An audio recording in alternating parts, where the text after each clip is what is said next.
தமிழக வெற்றி கழகத்துல இந்த ஒரு வாரத்துல மட்டும் 40க்கும் மேற்பட்ட முக்கிய நபர்களை இணைப்பதற்கான ஏற்பாடு பணிகளை செங்கோட்டையன் அதே போன்று ஆதவ அர்ஜுனா உள்ளிட்டவர்கள் மேற்கொண்டு வராங்க. அதுல முதல் நபராக தற்போது ஜெயஸ்ரீ பிரபாகர் இணைந்திருக்கிறார். அந்த புகைப்படத்தை தற்போது கட்சியின் சார்பில் கட்சியினுடைய பொதுச் செயலாளர் வெளியிட்டிருக்கிறார்.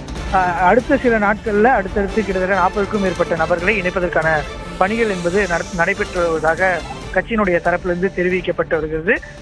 எம்ஜிஆர் காலத்திலிருந்தே ஜெயஸ்ரீ பிரபாகர் அதிமுக இருந்தார். எம்ஜிஆருடன் மிக நெருங்கிய நபராக இளைஞராக இருந்த காலத்துல எம்ஜிஆரோடு மிக நெருக்கமாக பணியாற்றிய நபர்கள்ல ஒருவராக ஜெயஸ்ரீ பிரபாகர் அதிமுகவில் இருந்தார். அதன் பின்பு சசிகலாவுடன் ஏற்பட்டிருக்கூடிய பிரச்சனை காரணமாக அவர் அதிமுகவில் மறைந்த முதலமைச்சர் ஜெயலலிதா இருந்த போதே அதிமுகவில் ஓரம் கட்டிருந்தார். இருப்பினும் கூட வில்லிவாக்கம் தொகுதியில் சட்டமன்ற உறுப்பினராக இருந்தார்.